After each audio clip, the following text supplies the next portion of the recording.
Well, good morning and welcome once again to Redstone Church Online. We actually have a very special message for you this morning from our friend Andy Stanley at North Point, who is interviewing a good friend of his named Stuart Hall. You may know Stuart's journey.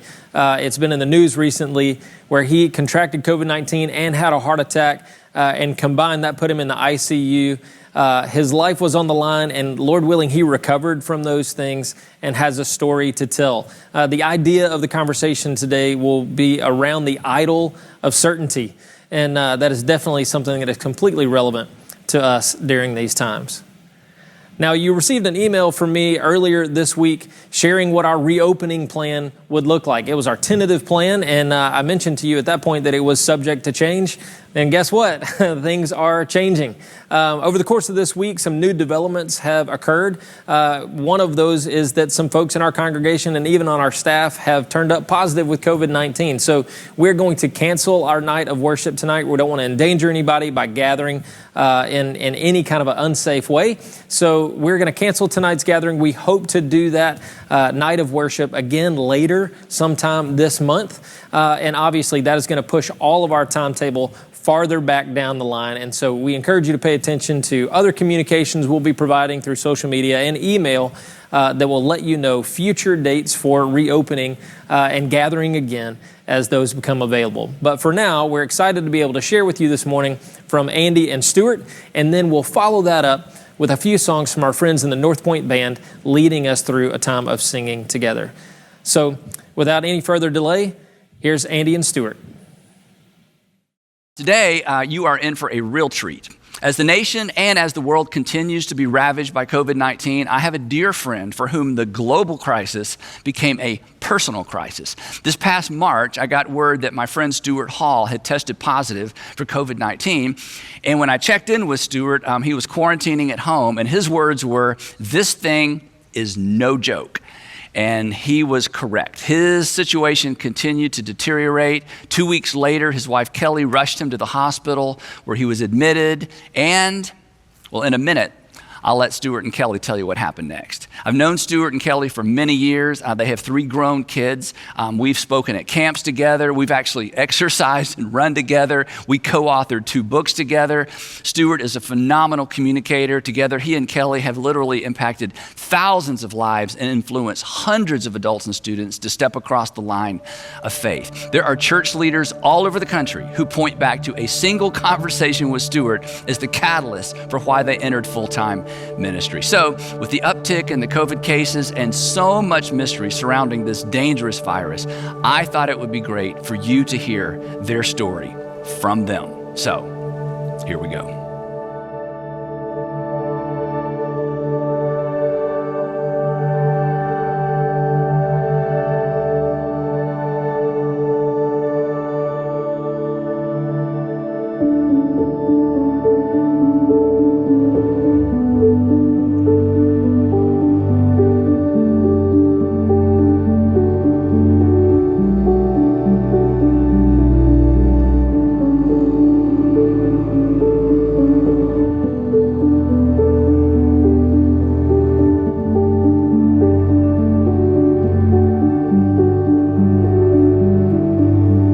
So Stuart and Kelly, thank you for doing this. And I'm sure you've told your story to so many people privately, so thank you for sharing it with the whole world. And I think the best way to do this is just to start at the beginning and give everybody kind of the timeline, because this journey begins late March into early May. And so let's start with this.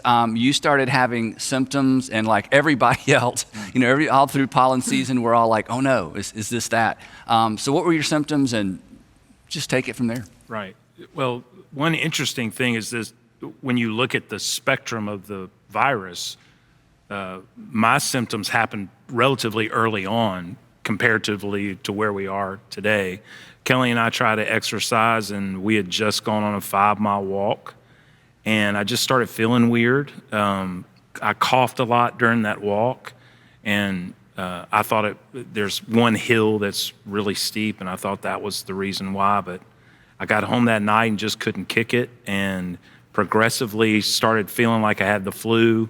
The more we heard and read about the virus, the more concerned we became. So 4 days later, on March 29th, we went to the emergency room. An ER at a hospital. An ER at a hospital. And even at that time, I think this is lost on the general public that hasn't had a personal experience with this. Even then, Kelly pulled up to the emergency room. I got out of the vehicle, and she had to go and park in the parking lot. She couldn't come in. And wait, yeah. And wait. They didn't have enough tests at the time. I didn't have enough symptoms for them to go ahead and admit me. They took an x-ray of my chest.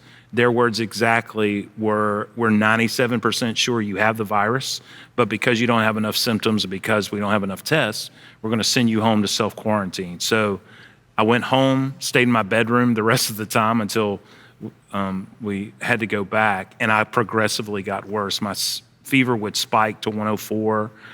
Kelly could use Tylenol and get it down to like 101, but it never got back to normal. In between all that, on April the 3rd, our general practitioner contacted an infectious disease doctor who prescribed me hydroxychloroquine, which is now a controversial drug, and there are varying opinions. Right. What we know happened to me is that I didn't sleep for 72 hours after I started taking that drug. And so you started taking it how long after you had symptoms? I started taking it on April the 3rd. Okay. So that was about 10 days. Yeah. And my heart was racing. I couldn't sleep. I would go from a chair to the bed to a chair to the bed, and it was pretty scary. My fever went away, but my heart was just doing something weird until April the 6th was a really bad day, to the degree that night our son stayed in the bedroom with us. And Kelly, to her credit, I'm just stubborn.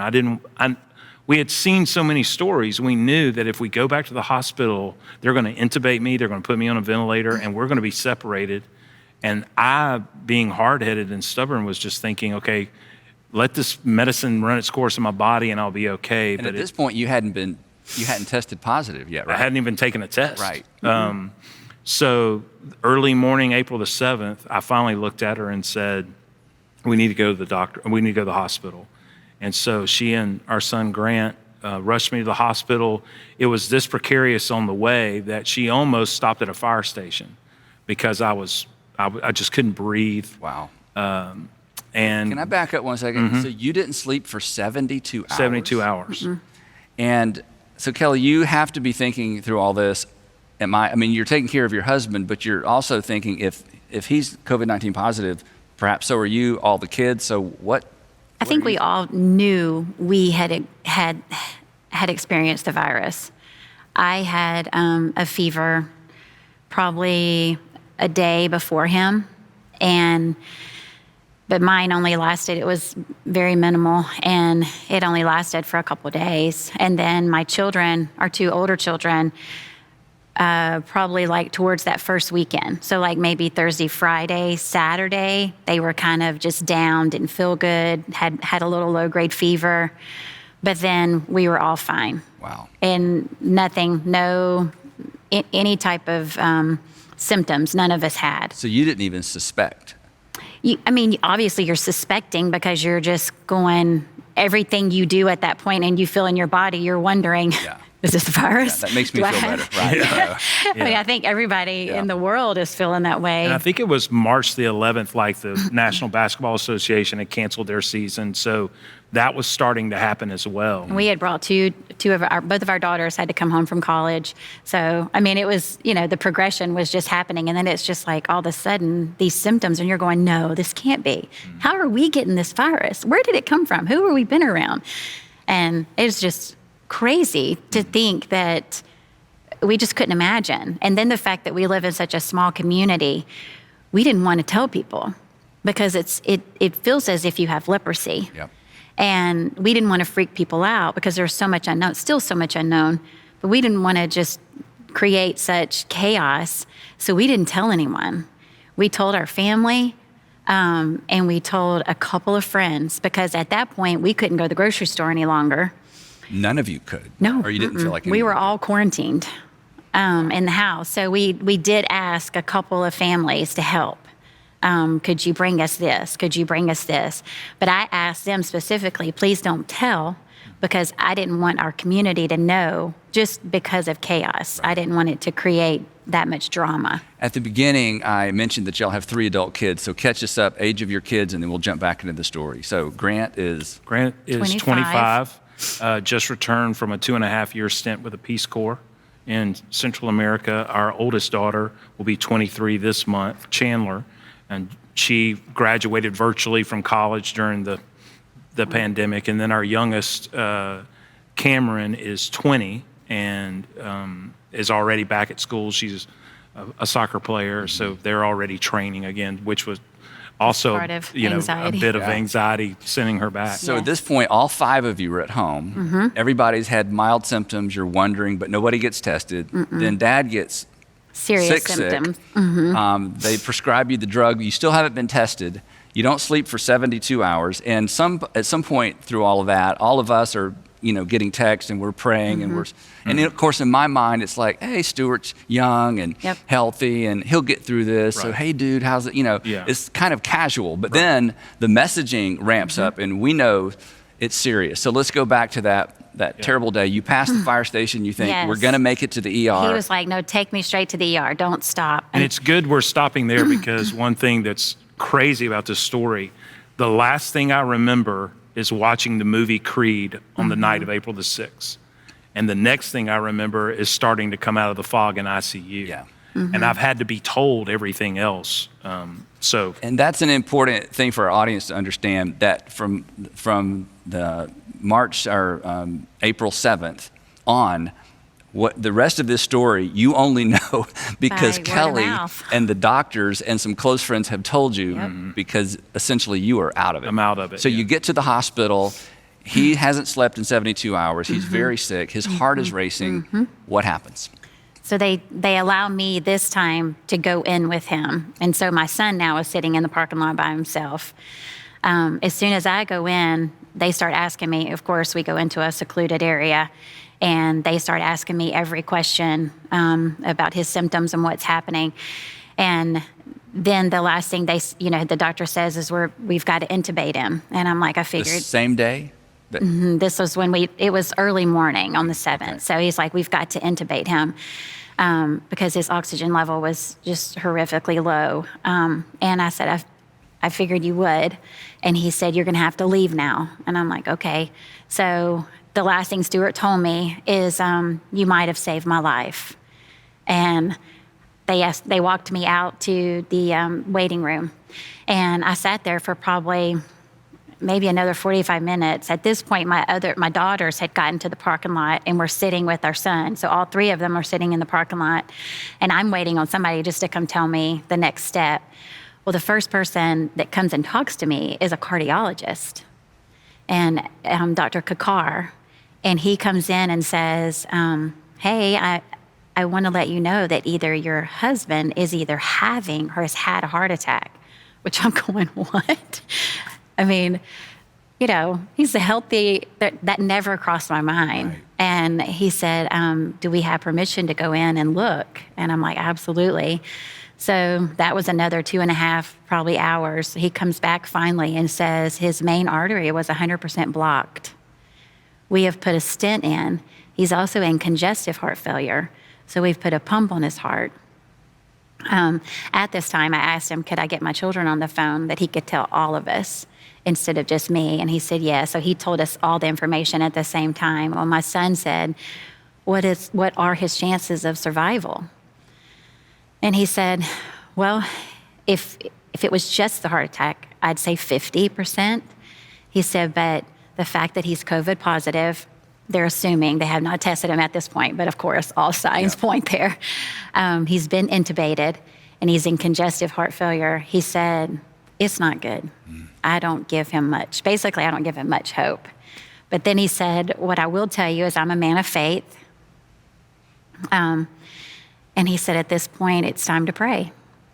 And I'm like, okay, we can do that. Yeah. And you may have already been doing some of that, I'm thinking, I was right? we had been definitely praying, but to hear a doctor say that, yes, so comforting. And literally, I felt as if he wanted to cry with me, and he wanted to get up and hug me, but we can't do that, right? Because it was just him and I. There was nobody else in the room, And at that point, they allowed me to stay until he got moved to ICU. And when he got moved to ICU, I walked up there. I couldn't see him, but I walked up there. I had to sign release papers. And the lady told me, she escorted me out. And I went to the parking lot, met my children. We all got in a car together and just cried. And our older daughter said, can we pray, Mom? And I'm like, absolutely, we can pray. So we did, and then we separated cars, and we drove home. And on my drive home, I thought, I haven't told anybody, but now's the time. If we need a miracle and we need to pray, then I'm going to ask every friend that I have to please pray for him. So at that point, I did put it on all social media channels that I had to please pray. And the people just were calling me and texting me. Couldn't believe it, because this was like 5-something in the morning. This was not in the middle of the day. So people were waking up to it. Yep. When we got home, we got everything unloaded. I walked upstairs and the sun was rising, and I was looking. I was like, oh, look how beautiful the sun's rising. And when I looked out, my neighbor, which is also a very good friend of our family's, she's sitting on the curb across from our house, just with her Bible open and just praying out loud. And I'm like, I'm just like, what are you doing? She said, I don't know what else to do. And I think that's how everybody felt. And that's how we felt. I mean, we didn't know what else. We were still in quarantine. So no family could be around us. No friends could be around us. We still couldn't go to the grocery store. So it was just you're such isolated. a strange. He's isolated. And then you're at this place that, some people have been, perhaps many people, where you're waiting for the call. Phone to phone to phone. Phone call to phone call. Yeah. So you're on you're on the ventilator sort of the next part of the story for a week. So we're from the 7th through the 13th. You're getting calls. You do. You live from phone call to phone call. Yeah. You have a palliative care doctor. Her name is Dr. Syed, and she became a very close part of our family. She started FaceTiming us the next day. They did allow us to take some pictures up to the room so they could actually see him and see us, the nurses and people that were helping. Yep. Every time a nurse would come on, I would ask, please tell me your name. And our family wrote their names all on our wall, on a piece of paper on our wall, just because I wanted them to know specifically, we are praying for you by name. Mm-hmm. And I want you to know from our family how much we appreciate you putting your life on the line and your family's life on the line just to care for our loved one. Yep. And it means so much to us. And I didn't want to forget that. And that's a big part of this story. And it's a huge part of the story. For the community in general, society in general, there have been some, profiles in courage around the medical personnel, but for your family, these are, their names. They're friends. They are personal heroes. They are, and they are a lifeline to the person that we love and are fighting for. So yes, that happened from the next week. There was the community gathered around and tried to do different things. They had a prayer walk. The Florida soccer team created a Zoom call that was prayer for hundreds of people got on. It was overwhelming, the kindness that people were trying because they didn't know what else to do. And meanwhile, Stuart, He's just I just chilling. laid no there. idea. I just laid there. chilling, yeah. I had hallucinations that we should not talk about. Yes. Why not? So tell us another big part of this for those of us who were, on the outside praying, getting information every once in a while. Tell us the story about the blue heart in the window. The blue heart came after the next weekend was Easter weekend. And we didn't know what else to do. You and Sandra had suggested we get our tested in the parking lot of the church. And so we said we were going to do that. And we did that Monday after Easter. But we thought, okay, our symptoms are mild enough. We could at least ride together to the parking lot. We didn't know. We knew he was in room 7. Yeah, we knew he was in room 7 on the 4th floor. I knew what side of the hospital I came out of, but that's all I knew.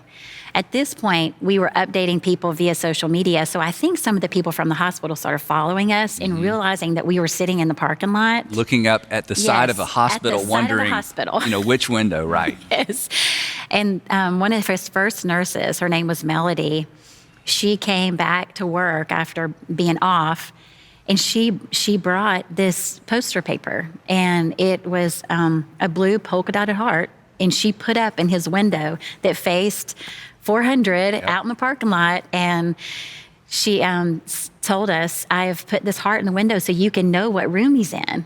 And a small gesture on her part, she's thinking.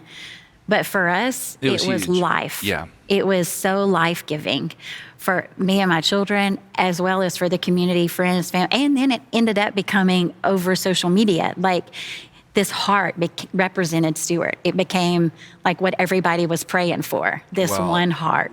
We, among many, many people, and for those of you who are not familiar with the Atlanta area or the part of town that we're talking about, there's a major highway, and the hospital is on the highway. And literally, on the highway, you could glance over at the hospital, and there's that blue heart. And like so many, we drove up, sat in the parking lot, prayed for you, looking up at the blue heart. I know, because once I did come out of the fog, this nurse came in my room one day and goes, I don't know who you are. Yeah. But I'm pretty sure I just saw Andy Stanley in the parking lot. I didn't know that part. Yeah. Well, Praying for you. Praying for you. So I'm like, okay. But so that became a lifeline for us. And that ended up, the next weekend, the community ended up every 30 minutes, somebody sitting in the parking lot praying. And then also online, or wherever they're from, they could pray wherever they were for 30 minutes, sign up for a 30-minute prayer time. It was, just absolutely amazing and overwhelming how much the community came out and loved and supported. Online community as well as personal community. But there was also reason to pray as well, because I would do really, really well and then tank. And we would get so hopeful. Yes. And we're like, he's coming out of this, and then they kept saying, which to begin with, there was no hope. Then that first weekend, I think a friend of yours is Dr. Callahan, and he had his associate come in and see him over the weekend. His name is Dr. Jagadesh, and that was the first person that ever gave me hope. He told me on a Saturday, right before Easter, I think he's going to survive. He goes, we're kind of seeing that how he is running this course, that his survival rate is high. I just broke down, started crying on the phone, because and he's like, are you okay? I'm like, yes, no, but you're the first person that's told me this. Well, so to drop another important date, if I get this right. So you go in on April 7th. On April 20th, I don't know who told me this story first. There's this moment where there's 6 doctors standing around Stuart, all basically scratching their heads like, we've done everything we know to do. It's been up and down, up and down. Right now, it's just down, and we have run out of options. Yep. So tell us a little bit about that. That was a big day. That was huge. The week before, he had been extubated and re-intubated within 3 hours. It was so for drastic. The non-medical folks, taken off the ventilator, put back on the ventilator. Apparently, he got really, really agitated and wanted to get out of the bed. And his oxygen dropped again. And they kept saying, leading up to the 20th, they kept saying, 24 more hours, 24 more. Let's give him steroids, 24 for his lungs, 24 more hours. And it kept just progressing to the point where he was on spontaneous meaning that he was breathing on his own on the ventilator for over 24 hours, but they wanted to wait until like Monday. Well, Sunday night, he threw up in his ventilator, and it just created this downward spiral of all complications. From that point, he started bleeding internally. He had ulcers from the ventilator. My body was septic. His body was septic. He had a horrific bacterial infection that more doctors and nurses didn't really want to go into his room because of the bacterial infection than the COVID. He had blood clots in his legs, and obviously the blood clot is what created the heart attack. So they had to be very careful about how they treated the GI bleed because of the blood clots, because if you treated one, then you didn't know if the other one was going to dislodge. So, it was, at that point, there was like 6 doctors standing over him going, he's dying. What do we do? Right, because this was that spiral that happens not infrequently, where it just the body starts just breaking takes down. over, and it's a little bit like whack-a-mole. What if we treat one, it's going to make the other worse. So they're standing around the bed, and then a doctor has an Yes. idea Yes. that made all the difference. Dr. Harish. He came, he called me and he said he basically said, your husband's dying. He's very sick. And I said, yes, I know. And he said, I want to try something. I want to try a plasma exchange. He said it's very low risk. We use it for sickle cell patients. But I think it might work. And if it doesn't, there was no harm. Right. And I said, please try it. Whatever you want to do, try it. Do something. And so on Tuesday afternoon, he started the first plasma exchange. Within 24 hours, he was a different person. His eyes had lit up. He was moving his hands. Totally different person. They did another plasma exchange on Wednesday. They thought they were going to do one on Thursday. They said he didn't need one. His numbers had stabilized. They had taken him off like all blood pressure medicine. It was crazy, the difference. On Friday, they extubated him. I didn't tell anybody they extubated him besides my immediate family, just because of what happened in the past. Yep. And I didn't want to get hopes up and then have to come back and do another nosedive again. So I kept it quiet until late that afternoon.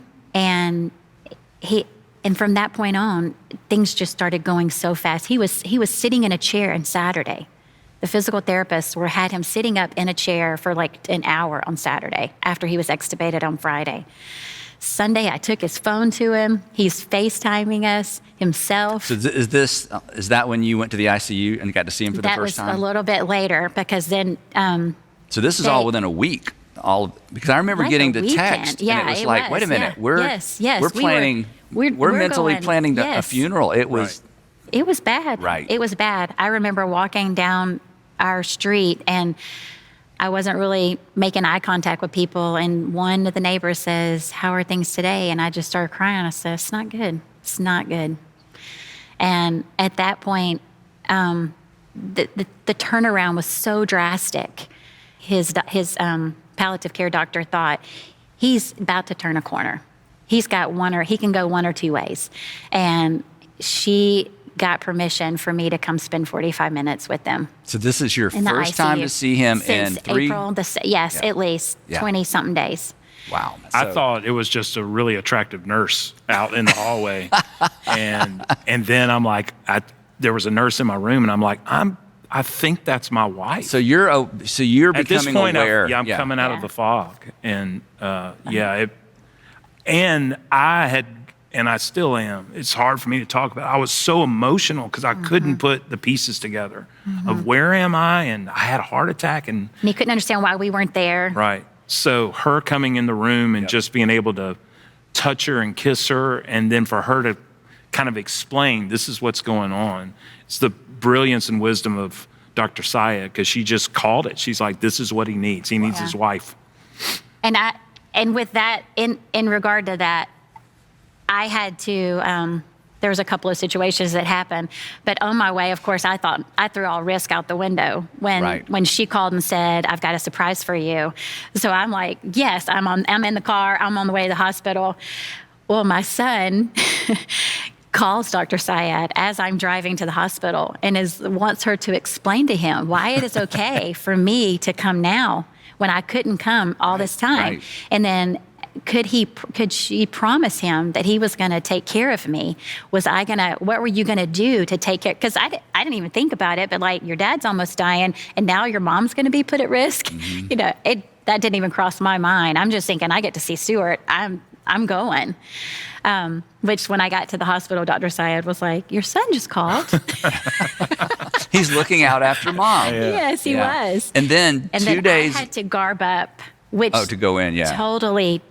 Well, no wonder you didn't recognize her, right? Right. Well, and it does. I think it changed her perspective. It changes your perspective towards the nurses and the doctors to understand the layer of clothing that you have to put on to even walk into the room, and that you have to take all those layers off to leave the room before you can go into another room and start the process over again. Yes, it was unbelievable. Wow. The experience of that. And then, if I have this correct, 2 days later, they bring Stuart out into ICU. the parking lot. Is this? He leaves ICU. I leave ICU, and they do. I think we do have video of this. Oh yeah. Let's just stop and let everybody watch this, because so this is the moment. Then they're bringing you out of ICU to take you to A regular room. We're on FaceTime, so we're watching the whole thing. Right. They're playing the Rocky They're theme. playing the Rocky theme. So let's just roll that. I think everybody will appreciate this. Watch this.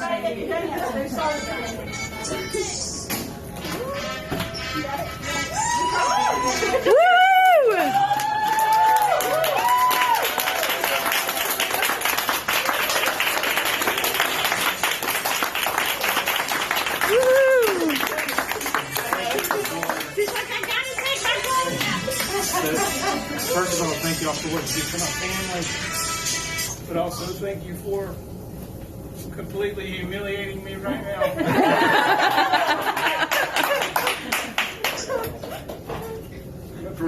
Thank you very much. Thank you. You're welcome.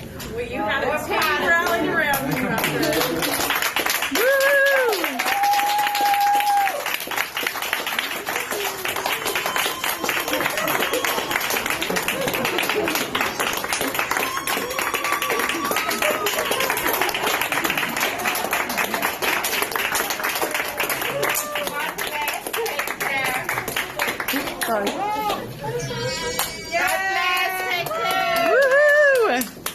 Yeah, we all saw that, and I mean, we all cried. I just don't. I remember Sandra and I saw it. I cried. I said, Sandra, have you seen this? We cried. It felt miraculous as we, day by day. Andy, one of the things you'll notice if you watch that video closely is when they bring me out of the room, I'm clapping. And I was clapping because this was really a celebration of all those men and women who fought for my life. It wasn't for me.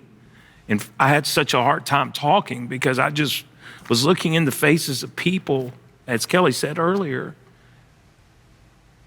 that had risked their life to save my life. When you think about Jesus saying, there's no greater love than this, than someone would lay down their life for a friend. I think from now on, every time we think about doctors and nurses, that's what we're going to think about. And that's what I was thinking about rolling out of there. Was these men and women are clapping for me. Survivors get way too much credit. It's the men and women and, friends like you and all over this country that prayed and loved me home. That's what that parade was about. And I'm just so humbled and grateful for that sacrifice. We can't be the same after that. And for the nurses and doctors that day that stood in the hallway, I think it's hope. And what keeps them going is the one piece of hope that one person is leaving room 7 and is going to a regular room. Wow. So from that point on, you're conscious of the journey from that point forward. Relatively conscious. Yeah. You couldn't see, right? I was having a difficult time seeing. And all joking aside, I thought when I was in the medically induced coma, I thought I was a part of a drug cartel war. I got stuck in a Tyler Perry sitcom I couldn't get out of. The worst was I was underneath a plexiglass floor underwater, and people were walking and talking above me. I had on an oxygen mask, but I couldn't find a way out.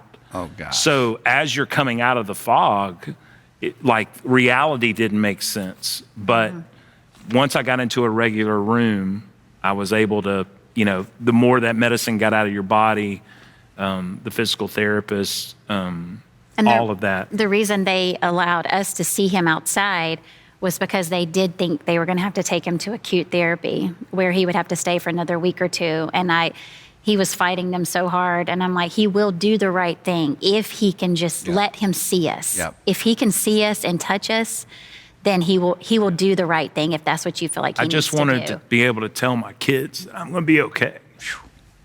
And so that was they on. They got permission to bring him out. The 30th. The 30th, April 30th. So they bring you outside in the parking lot. Yes. It was You still freezing can't go that in. day. And this is the first time your kids have seen you, and I guess the second time Kelly's seen you since since she said goodbye to you. That. And I had, I sat them down after the crying and the hugs and kisses. I just sat them down and said, I'm going to be okay, but this is what I think I'm going to have to do. I'm going to have to go to acute physical therapy. And this is crazy. The two physical therapists that wheeled me down took me back up to my room. And one of them said, Stuart, have you walked without your walker? And I said, yeah, I have. She's like, well, show me, like right when I got to the room. And I walked across the room.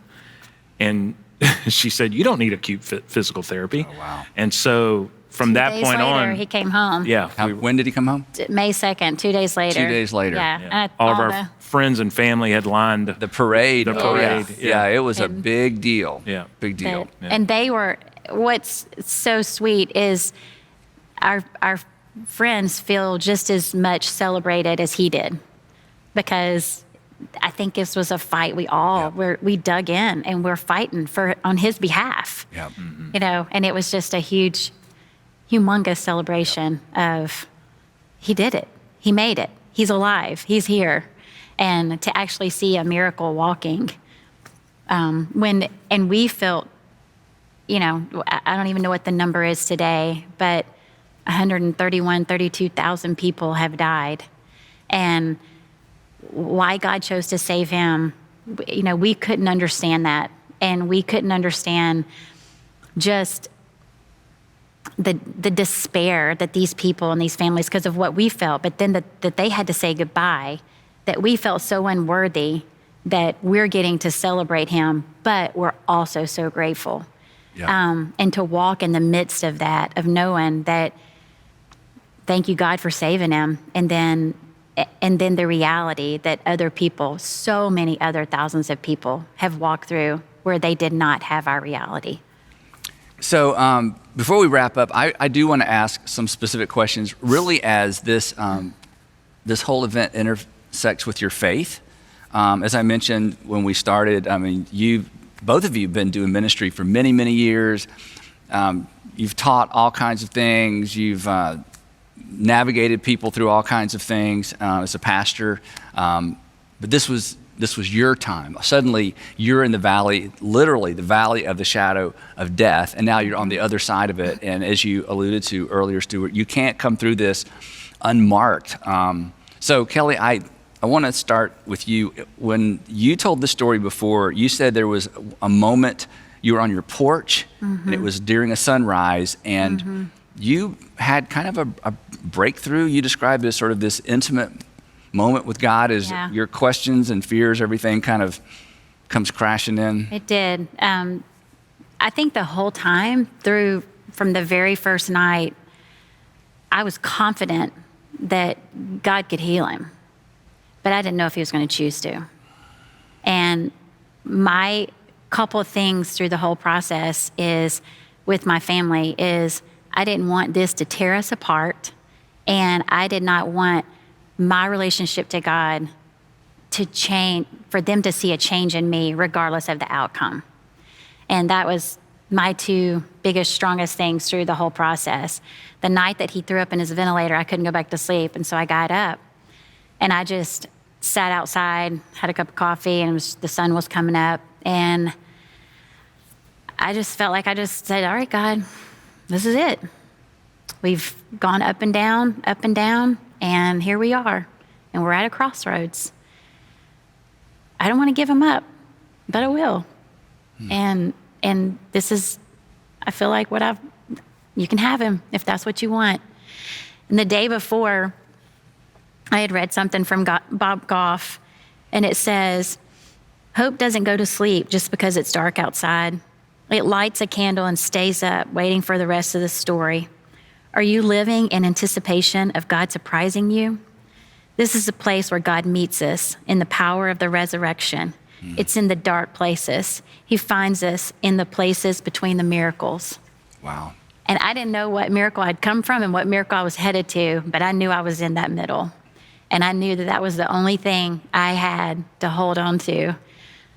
I would sit in the parking lot and I would scream Psalms 91 at the window, just saying, I declare, in every one of those verses. And then I would scream, This Is a Move by Tasha Cobbs Leonard, and just scream at the top of my lungs, we need a move in room 7. Yep. I knew he was capable, I knew he could perform a miracle, but I didn't know if he was going to choose to. And when I'm looking around at all the death, and I'm thinking, why would he choose to save him and not all these other people? Right. And so many people would call us and say, God is just going to give him such a great testimony. This is going to be such a great testimony. I can't wait to hear him talk about it or write a book. And my children would go. In the middle of it. And my children would go, that has got to be the cruelest thing someone could ever say. Why would God do this to our dad so he'd have a better testimony? And finally, I got to the point where I would say to people, I appreciate what you're saying, but I'm very confident that Stuart served God before in his life, before this happened. And regardless of this had happened or not, this would not have changed the love he has and the relationship he has with God. Wow. And I don't know that it will make it different if he survives. I'm pretty confident that he'd be content, him and I, to sit in our house in Beaufort, Georgia, and never go anywhere else ever again if he survives through this. But that was my moment that I had of clarity of God had not given me an answer one way or the other, but I knew there was little small things he was showing me throughout the whole process, but I didn't know which direction it was headed. And the thing that's so important about this, listening to you say it, is that is faith. Mm-hmm. Yeah, because this is something we've talked about in the past. You know, there's a theory of faith that faith is like a power, and if you have enough faith, yes, you know, God has to or God's going to. And that is not a New Testament version of faith. It is exactly what you said, Kelly. Faith is, God, I have confidence in you. And whatever you choose to do or not do, I have confidence in you. I don't have confidence in an outcome. Mm-hmm. I have confidence in the one who controls outcomes. Yeah. And the thing that our audience may have missed in all this all happened during the Easter season. Yes, right. Yes. I mean, you're in the middle of this yes. as the world is celebrating a resurrection and the foundation of our faith. This is suddenly Easter takes on yes. a new significance. I read this week, and I think this parallels with what you're saying. The writer posed this question: have you placed your trust in your theology or the God of your theology? And that's really easy for us to get confused. And the way that Kelly and our children have really inspired me is exactly what you're saying. The writer of Hebrews says that we can approach the throne of God with confidence, and he'll give us grace and mercy. But those are not the outcomes we really desire. What we want to do is go, well, no, we want him to live, and we want him to be completely healthy. And the writer of Hebrews goes, you can have confidence that he's going to give you grace to go through whatever it is that you're going to go through. Yep.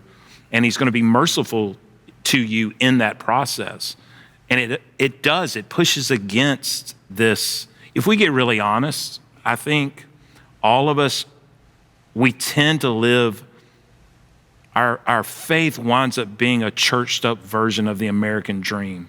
Yep. With just enough Jesus to make it seem legitimate. Mm-hmm. And what's happened to us is that that's been knocked out from under us. And now you go, okay, are we going to trust Jesus? Are we going to lean the full weight of our life on him? Or are we going to trust what we think about him or what we believe about him? And those are two different things. That's the way I feel like Kelly is still inspiring me. That whole idea. Well, that moment is, I mean, when you said, God, I'm giving him to you, that is an essential part of every extraordinary story of faith. Is, Heavenly Father, you know what I want. Mm-hmm. You know what I want for the kids. You know what would be easier. I'm not going to hold you to that. Mm-hmm. I trust you. Mm-hmm. Mm-hmm. That is New Testament faith. Mm-hmm. Stuart, this may be sort of an odd question, but is there anything, and you've kind of covered this, is there anything you want everybody to understand about the virus? I mean, there are so many theories. There's every perspective in the world on COVID-19 and what it means and what's behind it. And it's been politicized. What thoughts on that? I spent all last summer with youth leaders from all across the country talking about this thing that the opposite of the opposite of shallow isn't deep. The opposite of shallow is personal. Okay, say that again. The opposite of shallow isn't deep. We think that the opposite of shallow is deep. The reality is that the opposite of shallow is personal. Once something becomes personal to you, it becomes deep. Ah, gotcha. And this is the harsh reality. Once this virus became personal to us, it becomes deep. And I think our deepest conviction is not for people necessarily to feel sorry for me or to be even excited for me, even though I appreciate that. Our deeper conviction, we feel like it is because it's real. It's not a conspiracy theory. This is not a political agenda. And more than anything, Andy, it's incredibly disrespectful to the medical community. Men and women who are risking their own life to save lives. To save strangers. To save strangers. That's the thing I hope and pray we can get. And it really does reveal what may be America's fundamental character flaw. And that is, we have a difficult time considering other people before ourselves. That might be universal. It may be universal. It is certainly American. It is very, yes. Yeah. But that, at the crux of it all, is what we have experienced as people being selfless toward us, whether it's through their prayer, love. You know, James said, you show me your faith, I'll show you my deeds. You know how grateful I am that men and women who are working in the hospital didn't just pray for me. Like, they put feet to their faith and worked and fought for me. That's the thing I hope people get. That, and Kelly did such an unbelievable job of celebrating the medical personnel too, of feeding the ER team and the ICU team while I was in the hospital, things I didn't even know were going on, just because that was kind of becoming apparent to her as well, that this thing is real. We could show you texts and emails we've gotten just this week from our palliative care doctor who's like, pray for us. We're exhausted. We keep losing people. So that's what I would say, that at the bottom rung of our humanity is put a mask on, care about your neighbor. And then obviously more than that, past that. Yeah. Kelly, at some point in this journey, and I don't know where this was in the sequence, you had a conversation with your kids. Again, they're all in their 20s. Everybody's still single. They're watching their mom, who's also a wife, and you know, you're in both of these roles, but you're intensely in each of these roles. You're parenting, because for those of you with little kids, parenting never ends, right? Our kids are in their 20s. But you had a conversation with them about marriage. Can you talk a little bit about that? Sure. I wanted my kids to understand at that moment that regardless of what happened to their dad, I wanted them to feel confident in our relationship, that if he was not to survive, that I have been loved more than 99.9% of the marriages in the world, that we left no regret out there, that the love he has given me in our life and the fight that we have had for our relationship and our marriage was a beautiful thing. And I just wanted them to hear me verbally say that if this is the way this goes and he doesn't come back, I am content that I have been loved well. Wow. That there wasn't anything unresolved. Nope. There's no regret. And he always told me, and because of the fact that he travels, I think we talked about death a lot, just not knowing what would happen one day. And if this happens, and he always told me, if something happens to me, know that I'm fighting to get back to you and to the kids. Know that I will fight with everything I have. And so I knew that. I was very confident, because he's told me that numerous times. But usually after I watch the movie Taken. Yeah, that and Jaws pretty much changed my life, right? You know. But my children looked at me and said, Mom, we've never doubted. We know that. So that was a very special moment. Wow. Well, to know that they've seen that, it's huge. Yeah. So Stuart, I want to wrap up with, I think maybe the hardest question or the biggest question. one of the mysteries of our faith is the providence of God, who's in charge, the sovereignty of God, what role do we have? And you touched on this earlier. Did God cause this to happen? Do you just respond to what happens? Is life random?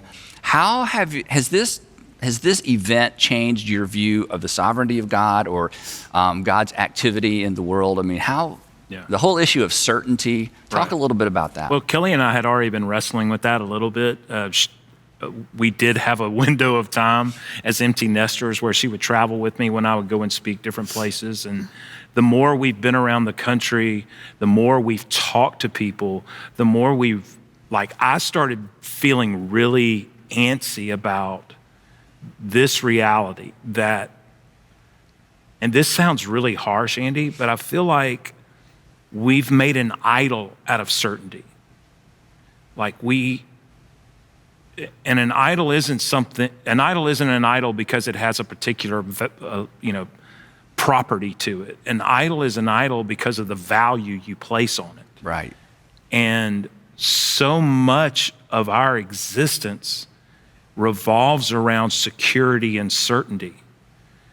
And what I think has happened in our life as a result of this is this unveiling of the fact that you've got your value on the wrong things. The only thing you can trust, the writer of Hebrews says Jesus is the same yesterday, today, and forever. He doesn't say your circumstances are, doesn't say your marriage will be, doesn't say your health will be, doesn't say your children will be, doesn't say your country will be, doesn't say the economy will be. Jesus is the same yesterday, today, and forever. So the question becomes then, why would I lean my life on anything but him? Do I think that God made this happen? It's such an interesting tension because to believe in an all-knowing God is to believe that God knows everything. I don't know if God made it happen. I do know he wants to make it matter. And because he wants to make it matter, I think she and I feel this almost like this burden that we've got to join him in whatever it is that he's trying to do because of the story, because of what it is that he's done in our life. And what we don't want to do, it's interesting when uncertainty happens, I think we all have this propensity, wherever there's a contradiction, we'll set up an opposition to it. Like if something contradicts our certainty, like with COVID, for example, it's a contradiction in our certainty. So we go, well, it's a conspiracy theory or it's a political agenda. Yeah, there's something in us that has to reconcile everything with our worldview. Correct. Otherwise, we feel like we're crazy. Right. Mm-hmm. But if our worldview is too small to reconcile everything with, the problem is our worldview. And for Christians, that oftentimes intersects with a problem with our theology. Right. So this is such a big deal. I don't want to interrupt. The only way I would end is, like, I've found myself over the last, so this is my 10th week out of the hospital. The last 2 weeks I've been looking and re-examining the story of Job. Not that I was anywhere close to Job. Maybe. Well, yeah. But it feels very Jobish to the rest of us. It does feel very right? Jobish, yeah. Or my dad would say Jobish. Jobish, yeah. But one interesting thing about that story, in the epilogue, Job says something to God that I haven't gotten over. He said, I have heard about you for a long time, but now I've seen you with my own eyes. Wow.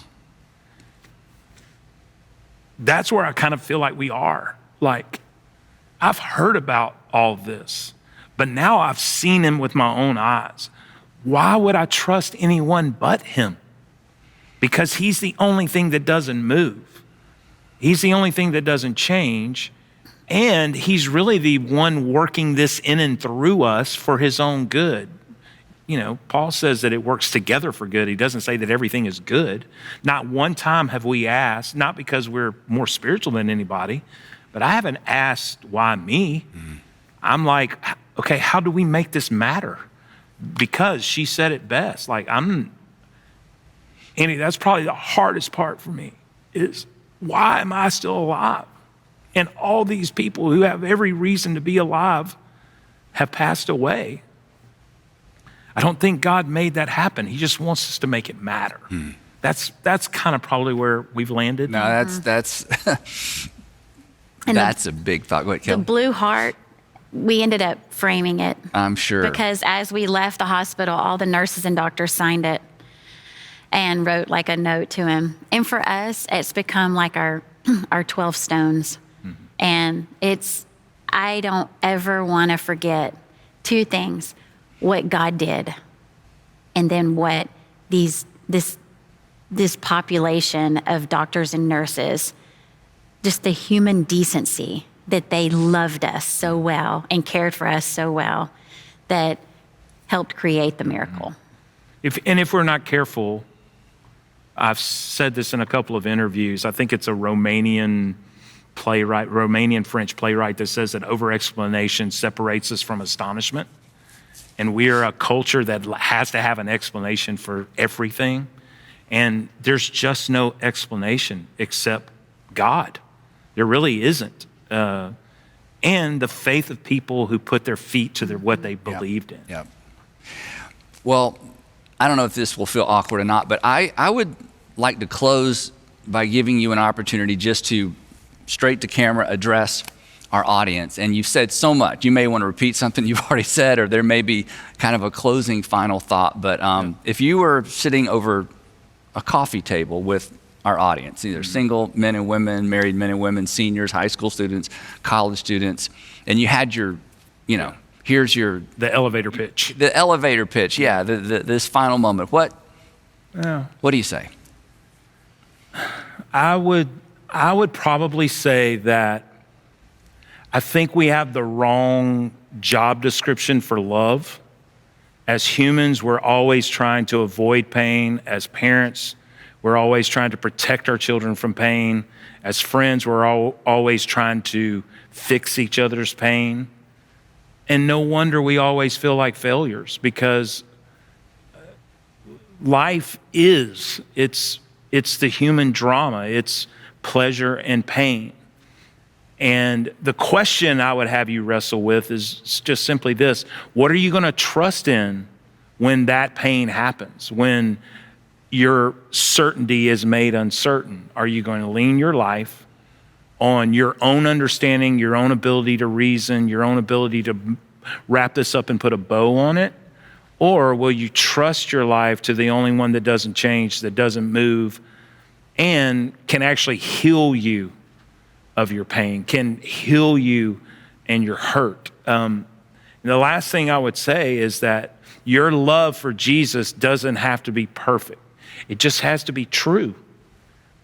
It doesn't have to be perfect. It just has to be true. So I implore you, if you're not a Jesus person, you don't follow him, would you consider what it is you're leaning your life up against? And if you are a Jesus person, you do follow in the way of Jesus, how much are you trusting him? Are you trusting what you know about him, or are you really trusting him? That's my prayer for people, that they would lean their life, the full weight of their existence, on him. Wow. Well, before we go, I'd love to pray for all of us. So let's pray. Heavenly Father, just grant us the courage to do exactly what Stuart suggested, what men and women who have followed you since the very beginning have done. As Kelly said earlier, to open our hands and say, thy will be done. You know what we want, you know what I want, but ultimately we want to want what you want. So Father, give us the wisdom to know what to do with what we just heard, and then just give us the courage and the insight to simply do it. In Jesus' name, amen. Thank you. Thank Thanks so you. much. Thank you.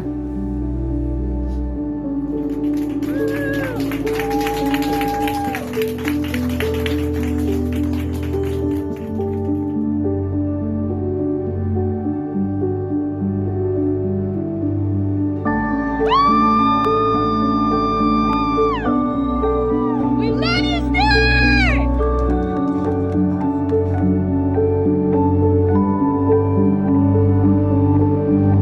So many of you guys have been praying for me over the last month and a half.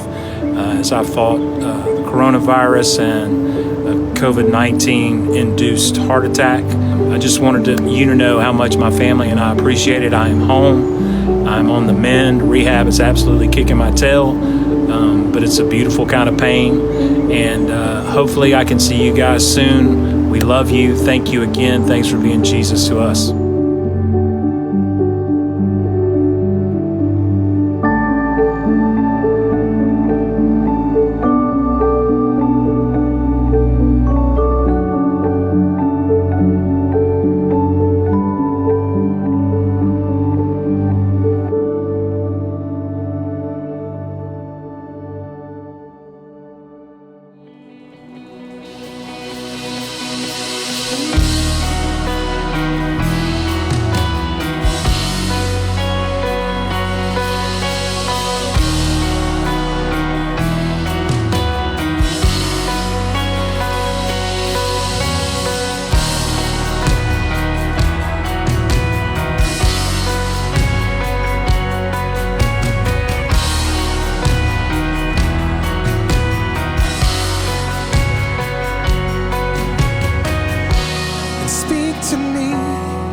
When the silence steals my voice, you understand me. You understand me. And come to me in the valley of unknowns. You understand me. You understand me. You understand me, God. You understand me. So I throw all my cares before you. My doubts and fears don't scare you. You're bigger than I thought you. You're bigger than I thought. So I stop all negotiations with the God of all creation. You're bigger than I thought you. You're bigger than I thought you were.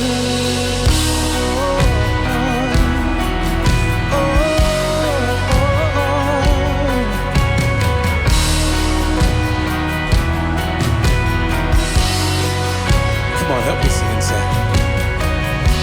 And I believe, but help my unbelief. You understand me. You understand me. Oh yes. And help me reach that faith that's underneath. You understand me. You understand me. You understand me, God. You understand me. So I throw all my cares before you. My doubts and fears don't scare you. You're bigger than I thought you. You're bigger than I thought. So I stop all negotiations with the God of all creation. You're bigger than I thought you. You're bigger than I thought you were.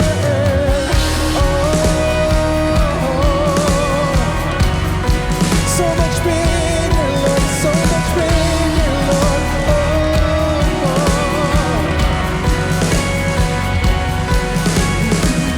I will rest in the Father's hands.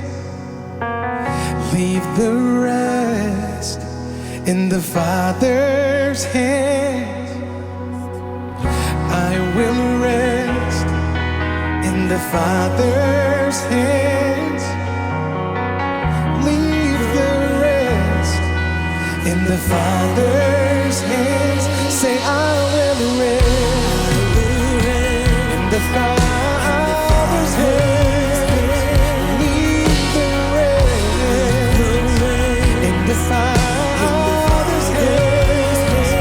Say, I will rest in the Father's hands. Leave the rest in the Father's hands.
Well, thank you for joining us this morning again for Redstone Church Online. Just by way of reminder, we will not be gathering tonight for our night of worship.